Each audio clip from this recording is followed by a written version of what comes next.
Hello दोस्तों, जय हिंद जय भारत। पूरा भारत आज बहुत हर्षोल्लास के साथ एकदम दबा के नाग पंचमी की शुभकामनाएं सबको दे रहा है। ऐसे लोगों को भी एकदम शुभकामनाएं देना चाहिए कि जो नाग जैसे आए और उसके बाद दूध वगैरह पी के फिर से निकल लिए। खैर, सबसे बड़ी बात ये है, मेरा सेकंड वीडियो ये है कि हिंदी पे बातें बस हिंदी भाषा पे होंगी। हमारे जो नेताजी लोग हैं वो ज्ञान देते हैं कि हमारी जो राष्ट्रभाषा है वो हिंदी होनी चाहिए और हिंदी ही रहेगी, कोई नहीं दूसरे को कुछ टाल सकता।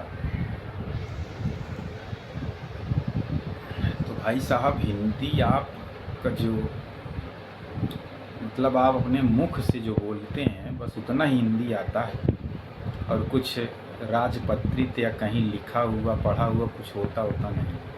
मैं देखता हूँ कि हर घर में या अपने भी क्षेत्रीय चीज़ों में इस समय अंग्रेजी का बढ़ावा दबा के दे रहे हैं। हमारे गांव हो या आपका गांव हो या कितना भी छोटा मोटा गांव हो, झटिया लोग कमाएंगे कुछ भी नहीं, लेकिन बोलेंगे कि अपने बेटवा को हमको अंग्रेजी मीडियम पढ़ाना है। चलो अच्छी बात है उनकी चीज़, लेकिन ये बताओ क्या हमारी भाषा है अंग्रेजी?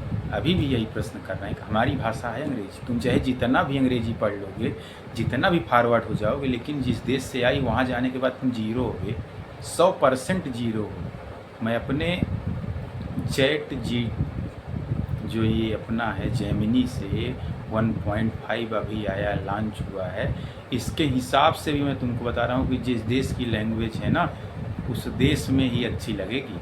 अपने देश में आने के बाद बस वही है कि जैसे कहते थे डिस्कस्टिंग मैन, अभी भी वही चल रहा है। ये जो बड़े बड़े अपने नेता वाले भाई लोग हैं सब कहते हैं, क्या कहते हैं कि राजभाषा और राष्ट्रभाषा क्षेत्रीय भाषा को हम बढ़ावा देंगे। का घंटा बढ़ावा दोगे सर? पूरे दुनिया में आप कहीं भी चले जाओ, अपने भारत देश के जितने भी आदमी हैं बाहर जाते हैं पढ़ाई करने के लिए, चाहे जेंट्स हो चाहे लेडीज हो, दोनों के लिए, व्यक्ति विशेष या जो पढ़ के आ गया उनके लिए स्पेशल ये प्रश्न है कि आप सब वहाँ जाते हो तो आप क्या किस भाषा में मिलता है? इंग्लिश भाषा में? जापान में जाते हो तो इंग्लिश भाषा में है, चीन में जाते हो तो इंग्लिश भाषा में है, या यूक्रेन जाते हो तो इंग्लिश भाषा में, या जितने भी सस्ते क्षेत्रों में जाने के बाद कोई भी चीज़ का डिग्री आप लेके आ रहे हो इंडिया, तो क्या इंग्लिश भाषा में है? तो मतलब अगर इंग्लिश भाषा में नहीं तो वहाँ जाने के बाद इतने सक्षम कैसे हो जाते हो भाई? यहाँ आने के बाद ज्ञान पेलने लगते हो इंग्लिश में? कैसे जी, कैसे? सब छलावा है। फिर से रिक्वेस्ट कर रहे हैं कि 79 साल संपूर्ण बीत चुका है और 80 साल में हम सब हिल चुके हैं। अभी तो आज कितना तारीख है समझ ही रहे। दिल्ली से अपने दद्दू तो बोले ही 100% सपोर्ट, बहुत अच्छी बातें बोली उसमें भी बहुत टॉपिक है बोलने के लिए, एक से बढ़ के एक टॉपिक है, मतलब एकदम सामने वाले का सब कुछ आ जाएगा। लेकिन अभी बातें बस हिंदी पे होंगी क्योंकि हिंदी बहुत ज़्यादा ज़रूरी है।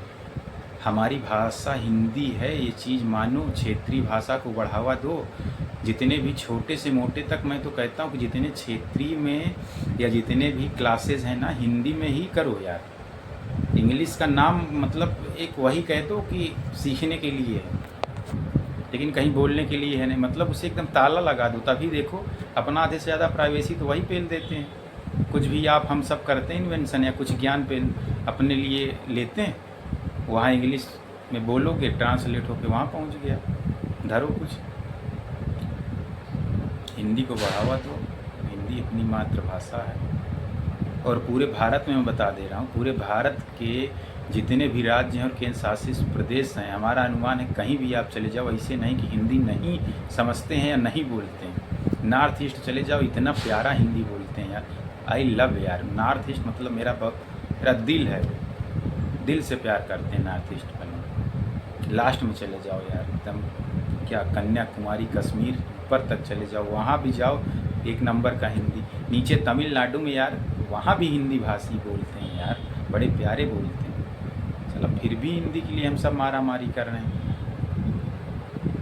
कुछ ना कुछ तो होना चाहिए आइडेंटिटी अपनी, बस वही इंग्लिश में जी रहे हैं। खैर, आप सब इसको देखो और सोचो, आज नहीं तो कभी नहीं। धन्यवाद आप सब।